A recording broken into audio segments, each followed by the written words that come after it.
Friends, मैं विवेक कुमार आप लोगों का स्वागत करता हूं आपके अपने यूट्यूब चैनल शिक्षा सर्कल 2.0 में। फ्रेंड्स, मैं आज आप लोगों के लिए त्रिकोणमिति का 8.1 एक्सरसाइज लेकर आया हूं। आज मैं इसमें के कुछ क्वेश्चन को कराऊंगा। मुझे उम्मीद है कि यह वीडियो आप लोग को अच्छा लगेगा और आप लोग ईमानदारी पूर्वक नोट्स बनाते चलेंगे। तो चलिए पहले कुछ छोटे छोटे बातों को देख लेते हैं। तो इसमें एक आएगा स्क्वायर निकालने का, जिसको बोलते हैं इंग्लिश में वर्ग। हिंदी में बोलते हैं वर्ग, इंग्लिश में बोलते हैं स्क्वायर। जैसे 5 का स्क्वायर, तो 5 का स्क्वायर कितना बच्चा करता है कि 5 टू जा 10, यानी 5 दूनी 10 लिखता है। यह बिल्कुल गलत है। 5 का स्क्वायर का मतलब 5 का स्क्वायर का मतलब होता है 5 को 2 बार गुना। 5 को कितना बार गुना? 2 बार।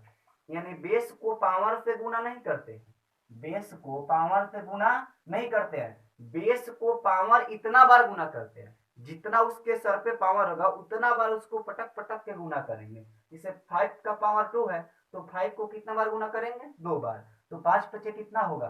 25। अर्थात 5 का वर्ग कितना होगा? 25। इसी स्क्वायर को हटाते हैं तो रूट चढ़ाते हैं। इसी स्क्वायर को हटाते हैं तो क्या चढ़ाते हैं? रूट। तो 5 का स्क्वायर 25 और 25 का स्क्वायर रूट अर्थात वर्गमूल, तो 5 कितना आ जाएगा? 5। मतलब जो जिसका स्क्वायर होता है वही उसका स्क्वायर रूट होता है। जैसे देखिए 6 का स्क्वायर कितना आएगा? 36।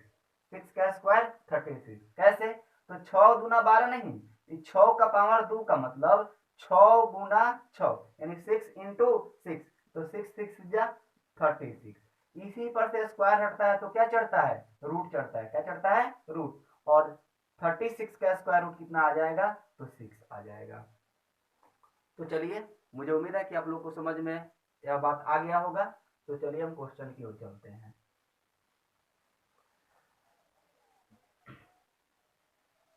तो फ्रेंड्स, आपके सामने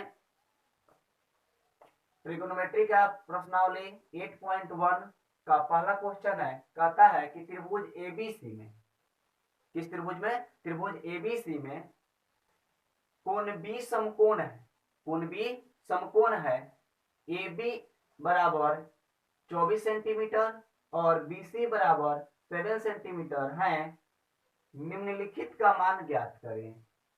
sign A cos A, sign C cos सी। यानी बोला है कि त्रिभुज एबीसी क्या है? राइट एंगल ट्रायंगल है, जिसका कोण बी क्या है? समकोण है। तो समकोण क्या होता है? एक भुजा खड़ी होती है और एक भुजा पड़ी होती है, उन्हीं पे क्या बनता है? 90 डिग्री। और एक भुजा अड़ी होती है। अब इसका नामकरण करेंगे। तो बोला है बी समकोण है, जिसको समकोण बोलेगा उसको इस कोना पर लिखेंगे। यहाँ पर एबीसी है, पी क्यू आर में अगर आता कि क्यू समकोण है तो क्यू को यहाँ पर लिखते। जिसको समकोण बोलेगा उसको यहाँ पर लिखेंगे। अर्थात कहने का मतलब कि बी जब यहाँ पे हो जाएगा तो आप ए यहाँ दे दीजिए, चाहे यहाँ रख लीजिए। तो ए यहाँ हम रखते हैं, ए बी सी। अब वैल्यू अरेंज करेंगे फिगर में। फिगर बनाना बहुत ही इंपॉर्टेंट है। अगर फिगर नहीं बनाइएगा तो बिना फिगर का ट्रिगोनोमेट्री नहीं समझ में आएगा।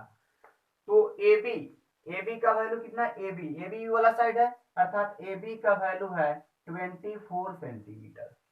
और बीसी का वैल्यू है, बीसी कौन है? ये वाला। तो बीसी का वैल्यू हुआ 7 सेंटीमीटर। बीसी का वैल्यू हुआ 7 सेंटीमीटर। तो देखिए समकोण के सामने वाले को अर्थात राइट एंगल के सामने वाले को साइड को क्या कहते हैं? हाइपोटेनस कहते हैं, अर्थात कर्ण कहते हैं। क्या कहते हैं? कर्ण। यानी अर्थात मुझे कर्ण पता नहीं है, बताए थे ना फ्रेंड्स। इससे पहले मैं एक बेसिक क्लास ट्रिगोनोमेट्री का करा चुका हूं। इस वीडियो को देखने से पहले आप इससे पहले वाले वीडियो को जरूर देख लीजिएगा और तब इस वीडियो को देखिएगा। आपको पूरा 100% ट्रिगोनोमेट्री समझ में आएगा। अगर उस वीडियो को नहीं देखे हैं तो इस वीडियो में आपको बहुत कम समझ में आएगा। तो आपसे रिक्वेस्ट है कि पहले उस वीडियो को देख लीजिए, पार्ट 1 को, और तब पार्ट 2 को देखिएगा। तो यहाँ पर देखिए हमको निकालना है क्या? हाइपोटेनस। इसमें लंब आधार बदलता है। जैसे अब एक फिगर और बनाएंगे तो यहाँ पर देखेंगे, जैसे बी तो यहाँ पे समकोण है तो बी रहेगा, अब कोई बच्चा बोलेगा सर हम ए ऊपर रखेंगे और बी यहाँ पर सी को यहाँ पे रखेंगे, सी को कहाँ रखेंगे यहाँ पे, तो अब तो ये भी ये वाला हो गया, यहाँ पे भी नीचे वाला हो गया, आधार का काम कर रहा है, लेकिन यहाँ पे भी किसका काम कर रहा है, लंब का काम कर रहा है, और यहाँ पे आधार बीसी का काम कर रहा है। यहाँ पर बीसी लंब है लेकिन यहाँ पे क्या है, आधार है। यहाँ पर ए बी क्या है, आधार है, तो बीसी ए बी क्या है, लंब है अर्थात परपेंडिकुलर है। तो दोनों फिगर से ही वैल्यू सेम आएगा, लेकिन अपना सजाने का एक तरीका अलग अलग है। दोनों से वैल्यू क्या आएगा, सेम आएगा। और मैं ये भी बता चुका हूं कि जिस एंगल के सापेक्ष बात करेगा, फिगर गलती हो गया, सॉरी थोड़ा टेढ़ा हो गया है, थोड़ा सीधा बना देता हूं। जिस एंगल के सापेक्ष बात करें उसके सामने वाले कोण को, भुजा को थीटा कहते हैं। जैसे 90 डिग्री के सामने वाले AC है, इसको क्या बोलेंगे, कर्ण। क्या बोलेंगे, कर्ण। जैसे एंगल A नाम लिया, तो जिस एंगल का नाम लेगा, जिस एंगल के सापेक्ष बात कहेगा, उसके सामने वाले भुजा को हम लंब कहते हैं। क्या कहते हैं, लंब। और जो बच गया आधार। अगर जैसे इसमें C बोला है, तो इसमें अगर C के सापेक्ष चलेंगे तो उसके सामने वाला भुजा क्या कहलाएगा, लंब, और ये क्या कहलाएगा, आधार। इस पर ध्यान दीजिएगा, पूरा बेसिक कंसेप्ट मैं पहला वीडियो में दे चुका हूं, तो इसमें मैं ज्यादा समय नहीं लूंगा। तो देखिए यहाँ पर लिखेंगे सॉल्यूशन। क्या लिखेंगे, सॉल्यूशन, अर्थात हल। सॉल्यूशन तो ऐसे पूरा ऐसे लिखाता है, सॉल्यूशन। नहीं करते क्या है, शॉर्ट इसको लिखने के लिए सबको हटा देते हैं और एल का पावर एन लगा देते हैं। तो सॉल्यूशन लिखेंगे, दिया है, क्या लिखेंगे, दिया है। इंग्लिश वाले लिखेंगे वी गेट, हम पाते हैं कि दिया है त्रिभुज एबीसी में, त्रिभुज एबीसी में, इन ट्रायंगल एबीसी। एबी का मान कितना दिया है, तो एबी का मान दिया है 24 सेंटीमीटर। बीसी का वैल्यू दिया है 7 सेंटीमीटर, और एसी का वैल्यू हमको नहीं पता है, फाइंड करना है। तो लिखेंगे पाइथागोरस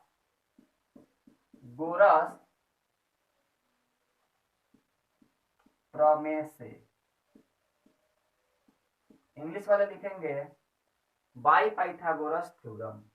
तो पाइथागोरस प्रमेय से तो हम पढ़े थे ना, कर्ण के स्क्वायर के इक्वल होता है लंब का स्क्वायर और आधार का स्क्वायर, यानी हाइपोटेनस के स्क्वायर के इक्वल होते हैं परपेंडिकुलर का स्क्वायर प्लस बेस का स्क्वायर।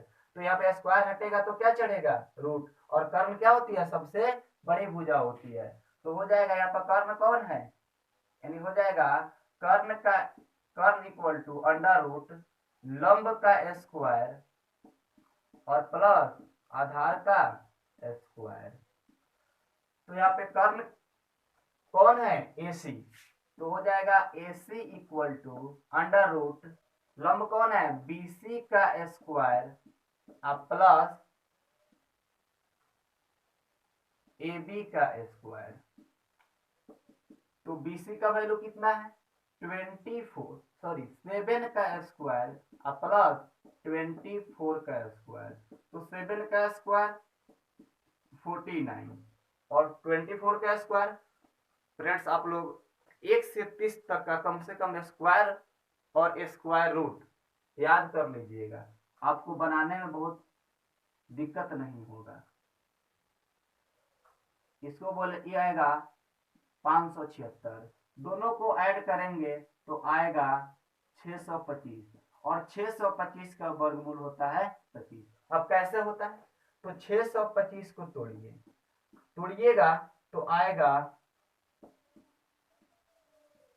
5 1 जा 5, 5 2 जा 10, अब 5 5 जा 25, 5 2 जा 10, में 2 जाएगा तो 5 5 जा 25, 5 5 25। तो यानी कहने का मतलब हुआ कि 625 के जगह पर हम लिख सकते हैं 5 इंटू 5 इंटू 5 इंटू 5। अब वर्गमूल में दो समान अंकों का पेयर लगता है, जैसे 5 और 5, तो क्या निकलेगा, और जिसका पेयर लग गया वो रूट से बाहर आ जाता है, तो 5 इंटू 5, तो 5 लग जाए 25। ऐसे बेसिक होता है जो 8 क्लास में पढ़नी थी। तो हमको AC का वैल्यू पता हो गया। अब बोलता है हम लोगों को कि साइन ए का मान ज्ञात करें, तो हम लिखेंगे यहाँ पे प्रश्न से, चाहे प्रश्नानुसार अकॉर्डिंग टू द क्वेश्चन। तो पहला कहता है साइन ए, तो साइन का फॉर्मूला क्या होता है? तो साइन का फॉर्मूला होता है P/H। साइन का होता है P/H, पढ़े हैं ना? पाकिस्तान भूखा प्यासा, हिंदुस्तान हरा भरा। तो साइन कॉस टेन, तो साइन का क्या हो जाएगा? P/H यानी लंब बटा आधार। तो साइन ए जिस एंगल के सापेक्ष बात करें उस एंगल के सामने वाला भुजा लंब कहलाएगा। क्या कहलाएगा? लंब कहलाएगा। तो ए के सामने वाला भुजा कौन है? BC। कौन है? BC। तो BC का वैल्यू कितना है? 7 सेंटीमीटर, अर्थात 7 बाई, और हाइपोटेनस कितना आया है? Sorry 25 centimetre. तो यहाँ पर हो जाएगा 25 सेंटीमीटर। सेंटीमीटर खत्म, अर्थात होगा 7/25। फिर कहता है इसमें cos A, क्या कहता है? cos A।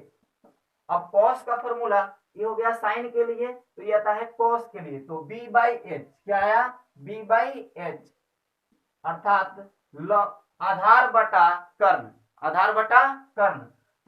तो cos A, तो cos A का तो ये लंब हुआ, थोड़ा इसको ऊपर लिखते हैं ना तो फिट आ जाएगा। cos A का ये क्या हुआ? लंब हुआ। ये तो कर्ण कभी बदलेगा नहीं, तो आधार कौन होगा? 24। तो 24 बाई हाइपोटेनस तो उतना ही रहेगा, तो ये खत्म हो गया। तो ये आएगा 24/25। फिर सेकेंड नंबर में कहता है साइन C। तो देखिए यहां पर साइन है, यहां पर भी साइन है, दोनों साइन है, फंक्शन सेम है। तो जब दोनों साइन है तो दोनों का फॉर्मूला भी क्या होगा? सेम होगा। बट इसमें एंगल ए को बोला है, इसमें एंगल सी बोला है, अर्थात एंगल ए के सापेक्ष बात किया है, इसमें एंगल सी के सापेक्ष बात किया है। तो एंगल सी के पास जाएंगे। किसके पास जाएंगे? सी के पास। तो सी के पास जाके देखेंगे ओकरा सामने कौन आ रहा है? तो ओकरा सामने कौन आ रहा है? ए बी, अर्थात 24 आ रहा है। इसके सामने लंब कौन होगा? 24 होगा। जिस एंगल को बोलेगा उसके सामने देखेंगे। कहा देखेंगे? उसके सामने देखने पर कौन दिखाई देगा? लंब। कौन दिखाई देगा? लंब। तो लंब कितना होगा? 24 सेंटीमीटर। और हाइपोटेनस तो कभी नहीं बदलेगा, तो हाइपोटेनस हो जाएगा 25 सेंटीमीटर। सेंटीमीटर से सेंटीमीटर काट दीजिए तो आएगा 24/25।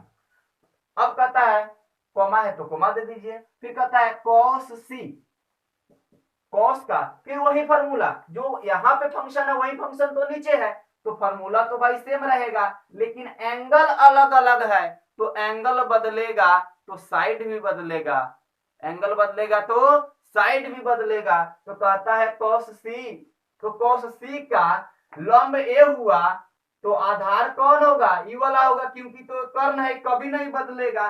तो आधार कितना हो जाएगा? 7 सेंटीमीटर, और कर्ण कितना हो जाएगा? 25 सेंटीमीटर। सेंटीमीटर काट दीजिए, वैल्यू आपका आएगा 7/25। आपका ये दोनों आंसर हुआ, और यहाँ पर ये वाला आंसर हुआ, ये वाला आंसर हुआ। फ्रेंड्स, मुझे उम्मीद है कि आप वीडियो आपको बहुत समझ में आ रहा होगा। इसी तरह आपके पूरे क्लास 10th के पूरे किताब का सलूशन कराऊंगा, बने रहिएगा, वीडियो छोड़कर भागिएगा। यहाँ पे है tan p - cot r का मान ज्ञात कीजिए, और आपके किताब में एनसीईआरटी किताब में फिगर दिया होगा। तो देखिए यह खड़ा है तो ये क्या हुआ? लंब हुआ। और ये क्या है? कर्ण है। 90 डिग्री से आने वाला क्या है? कर्ण है। और ये किसका हुआ? ये क्या हुआ? आधार हुआ। अर्थात हमको क्या फाइंड करना है? पहले आधार पता करेंगे। देखिए समकोण त्रिभुज में, अर्थात त्रिकोणमिति में समकोण त्रिभुज में अगर लंब कर्ण आधार अर्थात परपेंडिकुलर, बेस और हाइपोटेनस तीनों पता हो जाएगा तो 8.1 का प्रत्येक क्वेश्चन आप लोग से बन जाएगा। तो यहां पर लिखेंगे सॉल्यूशन, लिखेंगे दिया है, इंग्लिश मीडियम वाले लिखेंगे गिवन दैट, गिवन दैट दिया है त्रिभुज पी क्यू आर में, पी क्यू आर में, तो पी क्यू आर में पी क्यू कितना है, तो पी क्यू दिया है 12 सेंटीमीटर, पी आर कितना है, तो पी आर का वैल्यू है 13 सेंटीमीटर, और क्यू आर कितना है, तो क्यू आर नहीं पता, यही तो फाइंड करना है। अगर ये पता रहता तो बनिए गया रहता क्वेश्चन। तो लिखेंगे यहाँ पे पाइथागोरस प्रमेय से, पाइथागोरस प्रमेय से, इंग्लिश वाले लिख देंगे बाई पाइथागोरस थ्योरम। पाइथागोरस प्रमेय त्रिकोणमिति का नींव है, अगर यह नहीं आता है तो इसके बिना त्रिकोणमिति नहीं आएगा। तो देखिए हमको आ गया, नहीं सॉरी निकालना है अभी, तो क्यू आर, तो क्यू आर किसका काम कर रहा है, बेस का काम कर रहा है, किसका काम कर रहा है, बेस का। तो हाइपोटेनस में से परपेंडिकुलर को घटाएंगे, यानी कर्ण में से लंब को माइनस करेंगे तो बेस नहीं पता चल जाएगा। फॉर्मूला दे दिया पहला वीडियो में, उसको पहले देख लीजिएगा। तो P R square minus P Q का square, P R square minus P Q का स्क्वायर। अब देखिए तो पी आर का वैल्यू कितना है, तो पी आर का है वैल्यू 13 का स्क्वायर कर देंगे, और पी क्यू का वैल्यू 12 है तो 12 का स्क्वायर करेंगे। तो 13 का स्क्वायर 13 गुना 13, 13 दूना 26 नहीं तो गलत हो जाएगा, तो 13 13 169 और 12 12 144, यानी 169 माइनस 144। तो इसको जब माइनस करेंगे तो आएगा 25 अर्थात 25, और 25 का वर्गमूल सबको पता है, 25 का वर्गमूल 5 होता है। अब चलिए क्वेश्चन में चलते हैं। तो लिखेंगे अब इंग्लिश मीडियम वाले लिख देंगे नाउ प्रश्नानुसार, प्रश्नानुसार। तो देखिए according to the question, English medium वाले लिखेंगे अकॉर्डिंग टू द क्वेश्चन। तो कह रहा है tan p, क्या कह रहा है, tan p minus cot r, tan p minus cot r. एक बार एंगल बोला आपको p, एक बार एंगल बोला r, तो tan का फॉर्मूला होता है p बाई बी। देखिए कैसे, पाकिस्तान भूखा प्यासा, हिंदुस्तान हरा भरा। तो पहला आता है साइन के लिए, दूसरा आता है कॉस के लिए, और तीसरा आता है tan के लिए। तो tan का क्या होगा, p बाई बी, लंब बटा आधार। तो tan का हुआ लंब बटा आधार, तो tan का उल्टा आपको बताए हैं कॉट होता है। tan का उल्टा कौन होता है, कॉट। तो इसी फॉर्मूला को पलट दीजिए, पटक दीजिए उठा के, तो b ऊपर चल जाएगा और p नीचे चला आएगा। तो देखिए tan p, तो जिस फंक्शन को बोलेगा उसी को पकड़ेंगे। तो tan p, तो भाई सॉरी यहाँ पे वैल्यू पहले पुट कर देंगे। तो tan p, तो tan p का वैल्यू कौन होगा, लंब 5, जिस एंगल को बोलेगा उसके सामने वाला थीटा, उसके सामने वाला लंब होता है, जिस एंगल को बोलेगा उसके सामने वाला लंब। तो tan का लंब कौन होगा, tan p का, तो 5 होगा, कौन होगा 5। तो ये तो कर्ण बदलेगा नहीं, तो आधार कौन होगा 12 होगा, माइनस कोट आर, तो कोट आर, तो आर के सामने लंब कौन होगा 12, आर के सामने लंब कौन होगा 12, तो आधार कौन होगा 5। तो हमको पहले बी चाहिए, तो बेस हो जाएगा 5 और ये हो जाएगा 12। एलसीएम लेंगे तो आएगा 12, तो 12 एकम 12, 5 एकम 5, 12 बन जाए 12, तो 5 बन जाए 5, तो आएगा 5 माइनस 5, तो क्या आएगा 0/12। याद रखिएगा किसी संख्या में अगर जीरो में किसी संख्या से भाग देते हैं, सॉरी जीरो में किसी संख्या से भाग देते हैं तो उसका आंसर 0 आता है। कभी आप लोग बटा के नीचे 0 पढ़े हैं, अगर बटा के नीचे 0 आता है तो उसका सोल्यूशन इनफाइनाइट होगा। क्या होगा, इनफाइनाइट, अनंत सोल्यूशन होगा। तो बटा के नीचे 0 कभी बटा पर जोड़ पढ़े हैं, नहीं पढ़े हैं, बटा के ऊपर 0 होता है, तो यही आपका 0 आंसर होगा। गलत है। तो चलिए क्वेश्चन नंबर 3 देखते हैं, यह थोड़ा इंपॉर्टेंट क्वेश्चन है, इस पर आप लोग विशेष ध्यान दीजिएगा। बोला है यदि साइन ए बराबर 3/4, if sine a equal to 3/4, then find the value of cos a and tan b, sorry tan a, cos a into tan a, English medium वाले के लिए था ये। यदि साइन a बराबर 3/4 तो cos a और tan a का मान ज्ञात करें। तो सबसे पहले देखिए यहाँ पर हमको अनुपात दिया है, तो पहले तो फिगर बनाना अनिवार्य है। क्या बनाना अनिवार्य है, फिगर। लेकिन इसमें कुछ बेसिक कंसेप्ट सीखिएगा। अब देखिए यहाँ पर ए बोला है तो समझ जाइए ए बोला है तो त्रिभुज एबीसी बनेगा। क्या बनेगा? त्रिभुज एबीसी। आज जब भी कोई फंक्शन में अगर जिस एंगल का नाम लेता है वह कभी समकोण के पास नहीं खड़ा हो सकता है, वह समकोण के पास खड़ा नहीं हो सकता है। तो यहाँ नहीं कि कहने का मेरा मतलब ये है कि जो ए है ना यहाँ पर नहीं होगा, जिसका यहाँ पर नाम ले लो वो यहाँ पे नहीं होगा। अर्थात आप ए यहाँ लिख सकते हैं चाहे यहाँ लिखिए। तो हम यहाँ लिखते हैं और बी यहाँ लिखते हैं और सी यहाँ लिखते हैं। ये तो समकोण है तो इसका सामने ही कर्ण होगा, तो लंब आधार अभी दोनों में कौन होगा? तो देखिए बोला है ए, एंगल ए बोला है अर्थात एंगल ए को थीटा लेना है। एंगल ए को क्या लेना है? थीटा। तो थीटा मत लिखिए, समझिए ना कि एंगल ए है तो थीटा ना हुआ, एंगल ए है तो क्या हुआ? थीटा ही हुआ। तो एंगल ए के सामने ही क्या कहलाएगा? लंब। अब देखिए अगर इसी त्रिभुज को हम ऐसे अरेंज कर दें, इसी त्रिभुज को अगर हम ऊपर ए लिख दें और नीचे बी और यहाँ पर सी, यानी इसमें देखिए ए नीचे है सी ऊपर है, यहाँ पर ए ऊपर है सी नीचे है, यह तो बेचारा कभी नहीं बदलेगा, यह कभी नहीं बदलेगा। हाँ ये भले यहाँ पे जा सकता है लेकिन देखिए अब कुछ बात है, यहाँ पर लिखेंगे सोल्यूशन। क्या लिखेंगे? सोल्यूशन। तो लिखेंगे कि चूंकि साइन ए बराबर 3/4, therefore sine a equal to 3/4, क्योंकि साइन ए बराबर 3/4। तो बताइए साइन का फॉर्मूला पढ़े है ना? ट्रिक याद रखिएगा, पाकिस्तान भूखा प्यासा, हिंदुस्तान हरा भरा। तो P/H साइन का फॉर्मूला क्या हुआ? P/H लंब बटा कर्ण, लंब बटा कर्ण। तो देखिए अब खूब गौर से देखिएगा, तो अनुपात क्या है? 3:4। ये होगा ओरिजिनल क्या? 3:4। और आपका ये भी अनुपात तो है P/H। तो यानी P का मान कितना हुआ? 3 और H का मान कितना हुआ? 4। कहने का मतलब हुआ कि ऊपर P है तो P के सामने कौन दिख रहा है? 3। तो P का मान हुआ कितना? 3। यानी इसमें लिख सकते हैं कि इसलिए P बराबर 3 और H बराबर 4। P इक्वल टू 3 और H इक्वल टू 4। हमको क्या नहीं पता है? तो लंब कर्ण पता हो गया तो हमको आधार नहीं पता है। हमको क्या नहीं पता है? आधार। अब चलिए फिगर में हम वैल्यू अरेंज करते हैं। फिगर बनाइएगा, नहीं बनाइएगा तो 1 नंबर काट लेगा, तो फिगर तो बनाना जरूरी है। तो बताइए एंगल ए बोला तो एंगल ए के सामने ही लंब होगा, एंगल ए के सामने क्या होगा? लंब होगा। तो में लंब कितना है? 3। तो यहाँ रख देंगे 3, आधार तो ये होबे करेगा तो होगा ना। और यहाँ पर एंगल ए है तो इसके सामने लंब कौन होगा? यू वाला होगा। तो अब देखिए 3 यहाँ पे था, अब कहाँ चला गया? यहाँ पे। तो आपका मन अब कैसे फिगर बनाइएगा, लेकिन मेरे हिसाब से चलिएगा तो हमेशा ये यहाँ रखिएगा, आपको ही आसानी मिलेगा।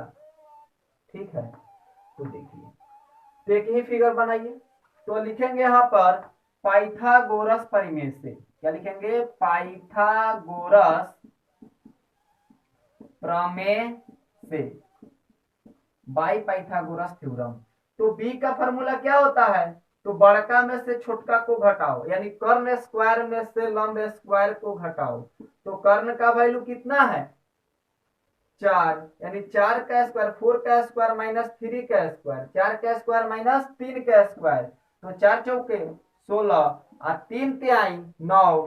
तो 16 में से 9 गया, बचेगा कितना? 7। अब कहेगा सर 7 का वर्गमूल नहीं होता है। 7 का वर्गमूल होता है दशमलव में होता है, लेकिन सिंपल में नहीं होता है, क्योंकि 7 का गुणनखंड तोड़िएगा तो खूब तोड़िएगा तो 7 गुना 1, चाहे 1 गुना 7। क्या इसको लगाइएगा तो 1 गुना 7, 2 सेम का जोड़ा लग रहा है, सेम अंक का ना, तो नहीं लग रहा है तो कहाँ होगा वर्गमूल? तो देखिएगा अब आगे। तो कहता है हमको क्या बोला? तो यानी अब लिख देंगे तो यानी देन। तो कहता है cos a, तो cos a, तो cos का फॉर्मूला देखिए sine cos tan, sine cos tan, Pakistan भूखा प्यासा हिंदुस्तान, लिख लीजिएगा, ये लिख लीजिएगा के नौरफ में। तो साइन cos, तो cos का हुआ B/H, क्या हुआ? B/H, लेकिन एंगल ए बोला है तो cos a तो कॉस यहाँ पर देखिए, यहाँ पर आ गया हाइपोटेनस मेरा √3 से 7 सेंटीमीटर आया है, √7 आया, सॉरी सेंटीमीटर नहीं है, √7 आया है। हाइपोटेनस कितना है, √7 आया है। तो देखिए, तो कॉस ए का सामने वाला कौन है, 3 है। कॉस ए के सामने कौन है, 3 है, तो क्या होगा, लंब होगा। क्या है कि जिस एंगल को बोलते हैं उसके सामने कौन होता है, लंब होता है। तो यानी कहने का मतलब हुआ कि कॉस ए के सामने 3 क्या है, लंब। तो आधार पूछा हमसे पहले, आधार कौन होगा, तो 4 होगा, यानी 4 बाई हाइपोटेनस, तो कभी नहीं बदलेगा, 7। फिर कहता है आगे एंड, यानी और, तो हम भी लिख देंगे और, इंग्लिश वाले एंड लिख देंगे। तो बोला है tan a, तो tan a, तो tan का फॉर्मूला साइन कॉस tan, यानी p by b, p by b. तो tan a, तो tan a जिसके बोला उसके सामने लंब, तो p कौन हुआ, 3, और b कौन हुआ, 4। b कौन हुआ, 4। आपका यही क्या हुआ, आंसर हुआ। मुझे उम्मीद है कि आप लोग को बहुत अच्छा समझ में आ रहा होगा। आप लोग इसका स्क्रीनशॉट लेते चलिएगा।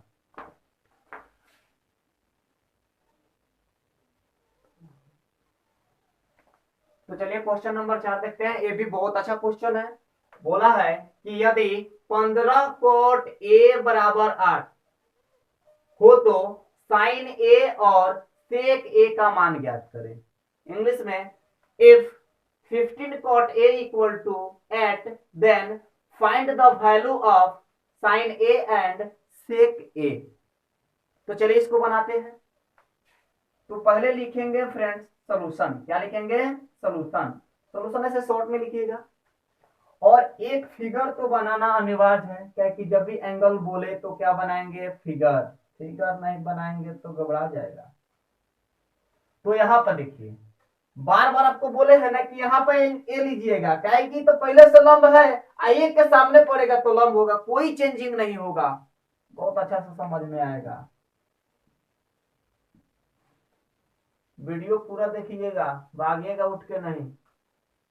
अब देखिए, तो कहता है, अच्छा आप लोग पढ़े हैं समीकरण, सब कोई समीकरण पढ़ा होगा, पढ़ा है ना कि 4x इक्वल टू 5, पढ़े हैं 4x इक्वल टू 5। तो देखिए करते क्या है, यहाँ पे गुना में रहता है, कौन सी में रहता है, गुना में। तो समीकरण में नियम होता है, जोड़ वाला घटाव होता है, घटाव वाला जोड़ होता है, गुना वाला भाग होता है, भाग वाला गुना होता है, साइड चेंज होता है। तो देखिए, तो यहाँ पे हो जाएगा x इक्वल टू दाया बटा बाया, दाया वाला ऊपर चला जाता है और बाया वाला इसके नीचे आ जाता है, दाया वाला ऊपर और बाया वाला नीचे, इसी को बोलते हैं दाया बटा बाया।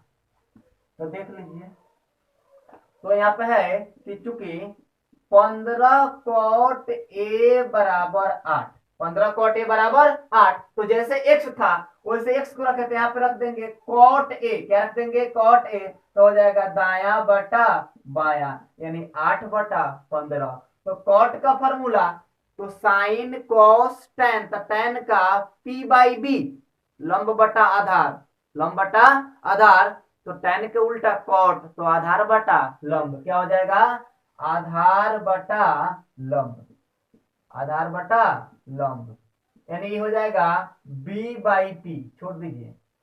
तो आधार कितना हुआ, तो आधार हुआ 8 और लंब कितना हुआ, देखिए आधार हुआ 8 और लंब कितना हुआ 15, तो लंब हुआ 15। क्या नहीं पता है, तो 3 को होता है ना, आधार लंब कर्ण, तो कर्ण पता नहीं है, तो लिखेंगे पाइथागोरस, पाइथागोरस प्रमेय से, पाइथागोरस प्रमेय से। तो कर्ण का देखिए, अब वैल्यू यहाँ पर अरेंज कर दिए फिगर में। तो tan a, sorry cot a, तो a के सामने ही लंब होगा, तो लंब कितना है 15, तो यहाँ पर लिख दीजिए 15, यही ना लंब है। और आधार कितना है, इसके सामने ही लंब हुआ, तो आधार नीचे ही वाला ना होगा, तो बदलेगा नहीं, तो ये कितना होगा 8, और ये कितना आएगा, तो देख लेंगे कितना आता है। तो कर्ण बराबर फॉर्मूला होता है अंडर रूट लंब का स्क्वायर, कर्ण बढ़ता है तो जोड़ना है, तो लंब का स्क्वायर प्लस आधार का स्क्वायर। तो लंब का वैल्यू कितना है, तो लंब का वैल्यू है 8, तो 8 का स्क्वायर, आधार कितना है 15, तो 15 का स्क्वायर, सॉरी लंब है आपका 15, sorry sorry sorry sorry sorry 15 का स्क्वायर, उससे दिक्कत भी नहीं होता, लेकिन वैसा क्यों बनाया जाए, 8 का स्क्वायर, तो 15 का स्क्वायर 225 और 8 का स्क्वायर 64, दोनों को जोड़ोगे तो आएगा 5 4 9, यानी 289 आएगा। तो 289 किसका वर्गमूल आता है, तो 17 का, तो 17 का स्क्वायर आपको याद रहता है, 17 का स्क्वायर 289, तो उसी का वर्गमूल 17 होता है। इस पर ध्यान दीजिएगा थोड़ा। तो 17 आया, नहीं 17 आया मेरा हाइपोटेनस। निकालना क्या है, तो अब हमको निकालना है क्या, तो चलेंगे प्रश्न से, from the question, from the question, प्रश्न से। तो निकालना है साइन ए, साइन ए, तो साइन का formula p by b, sorry p by h, यानी लंब बटा कर्ण, साइन का फॉर्मूला लंब बटा कर्ण। तो साइन ए बोला है, क्या बोला है, साइन ए, एंगल ए के सापेक्ष बोला है, तो साइन ए का लंब ही होगा, इसके सामने पड़ रहा है, तो लंब हो जाएगा 15 और कर्ण हो जाएगा 17। अब कहता है सेक ए, तो सेक होता है कोस के उल्टा, सेक किसके उल्टा होता है, कोस के, तो कोस का हो गया आधार बटा कर्ण बी बाई एच, तो इसी का उल्टा कौन होगा, एच बाई बी, यानी कर्ण बटा आधार, कर्ण बटा आधार। तो कॉस ए का लंब ही हुआ, इसके सामने ही लंब हुआ, तो लंब तो नहीं लेना है, क्या लेना है, आधार, कर्ण तो हो रहा है वो तो बदलेगा नहीं, क्या लेना है, आधार। तो कर्ण कितना है 17, आधार कितना हो जाएगा 8, यही दोनों आपका आंसर हुआ। फ्रेंड्स मैं अब इसके बाद जो बचा हुआ क्वेश्चन है आपको अगले वीडियो में क्लियर करा दूंगा। मुझे उम्मीद है कि यह वीडियो आप लोग को बहुत अच्छा लगा होगा, और आप लोग से एक रिक्वेस्ट है कि थोड़ा, ये मेरा सेकेंड वीडियो है, और अपने लिए भी मेरे लिए भी चैनल को थोड़ा सब्सक्राइब कर दीजिएगा और बेल आइकन को ऑल पर प्रेस करिएगा, ताकि हर नोटिफिकेशन आपको आपके पास चला जाए। और अपने ग्रुप में शेयर कर दीजिएगा, अपने मित्र को बता दीजिएगा कि शिक्षा सर्कल 2.0 को सब्सक्राइब करना है, और करके पूरे 10th क्लास के मैथ साइंस को अच्छा से पढ़ लेना है, और बोर्ड में 450 प्लस नंबर लाना है। मैं संस्कृत भी कराऊंगा, मैं हिंदी भी कराऊंगा, बहुत ईमानदारी इत्मीनान से आपको नोट्स बनाना है। अपने फ्रेंड्स को बोल दीजिए, ग्रुप में शेयर कर दीजिए कि शिक्षा सर्कल 2.0